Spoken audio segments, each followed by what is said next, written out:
In this lesson, we're going to take a look at filters and masking. We're going to kind of combine two really critical components of Photoshop into one lesson. All right, I'm going to open up a image here, and it's called Roll 2051. Okay, that's our image. And let's just zoom in here. And what we're going to do is create a really common effect that's done by photographers in a fashion model sequence. And we're going to give this picture some action. Now, to give this action, what we're going to be doing is actually doing this on multiple layers. And that gives us a lot of freedom and a lot of control. Okay? So to do this, what we're going to do is, first of all, take this layer, this background layer, click and drag this down and duplicate the layer. Okay, so now I have two copies, one on the bottom and one on the top. And what I'm going to do is go ahead now and rename this top copy Blur. Okay, so this is going to be the blurred layer. Now the blur I'm going to be using is under Blur, it's under Radial Blur, and by default we get this kind of crazy radial blur action. Okay, so it rounds everything out. Instead, I'm going to choose Zoom, and I'm going to put it right about where I think her head is. Okay, so let's just see kind of what this looks like. We'll say OK. We'll see if it's in the right area. Actually, I want to go a little bit higher, so I'll press Control-Z to undo, and we'll just apply that again. Okay, so we're going to go up, and we'll give it a little bit extra. Okay, so now I've got this completely blurred image, right? But what I want to do is reveal some of these crisp features. I think her jacket looks really cool. Her face, obviously, we don't want to blur. And there's a little bit of that going on here in this image. So how do we get the best of both worlds? Well, what I'd like to do is take some of this blurred image and essentially erase part of the image here that I want to keep. Let me get a bigger brush. I'm making bigger brushes by using the bracket keys, which are next to the P key on your keyboard. And I want to essentially just erase part of this image. But here's a problem. What if I want to put some of this back? I can't. I've erased it. It's gone forever. So instead, let me teach you a different technique. Okay, let me undo this couple steps.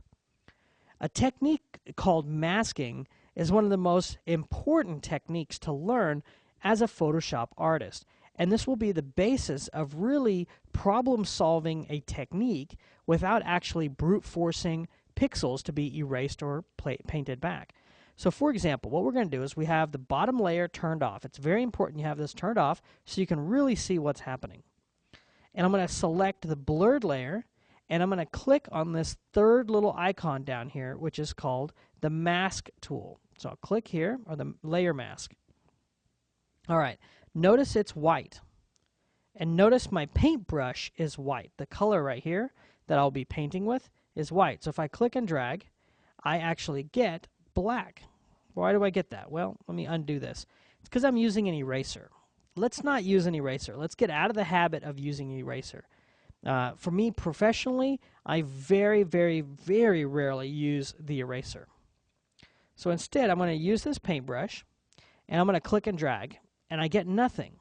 And a lot of first-time artists who are using Photoshop, they go to this and they go, wait a minute, it worked with eraser. Why didn't it work with the paintbrush? Well, it's because we're painting with white on a white background.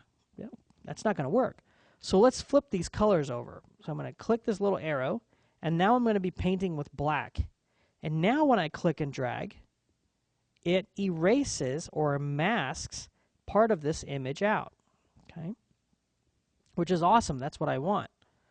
Well, what if I say, okay, I'm going to paint out her knee, and I'm like, oh boy, you know what? Actually, I wanted part of her knee gone. Not a problem.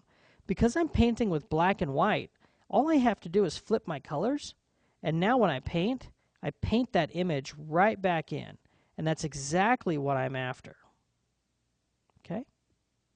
Now, just by doing this little bit of effects here, look what happens when I turn on my background layer. I get a beautiful, beautiful effect. Let's go ahead and paint some of her knee back out. Okay, and we've got some nice action here on her clothes, on her face. And we got all of this very, very easily by utilizing the masking tools.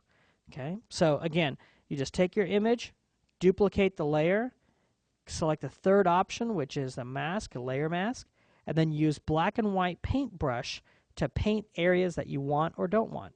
So again, this is what it looks like without. Here's the original. Here's the top layer that's got the blur effect. And because we've masked out the inside here, that's transparent, anything that shows up behind there comes right through. And it's just a great way of controlling effects and your layers.